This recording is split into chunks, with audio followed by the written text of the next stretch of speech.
Hello friends, இன்றைக்கி நம்ம சேனலில் நம்ம மீன் குழம்பு எப்படி செய்கிறதுன்னு பார்க்கலாம். இன்றைக்கி நான் எடுத்துருக்கிற மீன் வந்து சாலை மீன். இதை வந்து கவலை மீனுன்னு சொல்லுவாங்க, மத்தி மீனுன்னு சொல்லுவாங்க. அதையும் மாங்காவையும் போட்டு குழம்பு வைக்க போகிறோம். குழம்பு எப்படி செய்கிறதுன்னு பார்க்கலாம். மீனை வந்து நான் நல்லா தோல் எடுத்து க்ளீன் பண்ணி வச்சுருக்கிறேன். நாங்கள் எங்கள் வீட்டில் மீனை வந்து நல்லா தோலை எடுத்துடுவோம், அதனால் மீன் இப்படி இருக்குது. அரைக்கிறதுக்கு தேங்காய், மஞ்சள், காஞ்ச மிளகாய், கருவேப்பிலை, வெங்காயம், தனியா, மிளகு இது எல்லாத்தையும் போட்டு தண்ணி விட்டு நல்லா நைஸாக அரைச்சி எடுத்து வச்சுருக்கணும். மிளகாவை கீறி வச்சுருக்கிறேன். மிளகாய் நீங்கள் காரத்துக்கு ஏற்ற மாதிரி சேர்த்துக்கோங்க.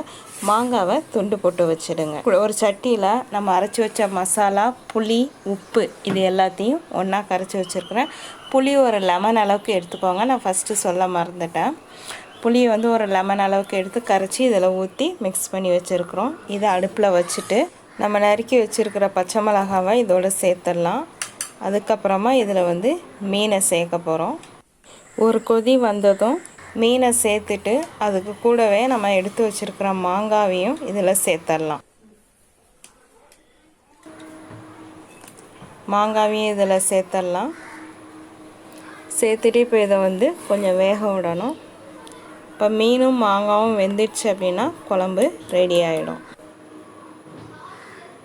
இப்போ மீனும் மாங்காவும் நல்லா வெந்துடுச்சு. இந்த ஸ்டேஜில் கருவேப்பிலையை வந்து கொஞ்சம் மேலே போட்டு தேங்காய் எண்ணெயை வந்து இதில் ஊற்றிடுவோம். நான் வந்து மீன் குழம்பு தாளிக்கிறது இல்லை, கருவேப்பிலையை போட்டு மேலே வந்து தேங்காய் எண்ணெயை ஊற்றிடுவேன். நீங்கள் வேறு எந்த எண்ணெய் வேணால் சேர்த்துக்கலாம், இல்லை தாளிக்கிறதா இருந்தாலும் நீங்கள் தாளிச்சுக்கோங்க.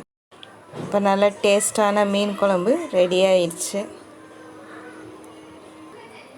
இந்த ரெசிபி உங்களுக்கு பிடிச்சிருந்ததுன்னா லைக் பண்ணுங்கள், ஷேர் பண்ணுங்கள், கமெண்ட் பண்ணுங்கள், எங்கள் சேனலை சப்ஸ்கிரைப் பண்ணுங்கள்.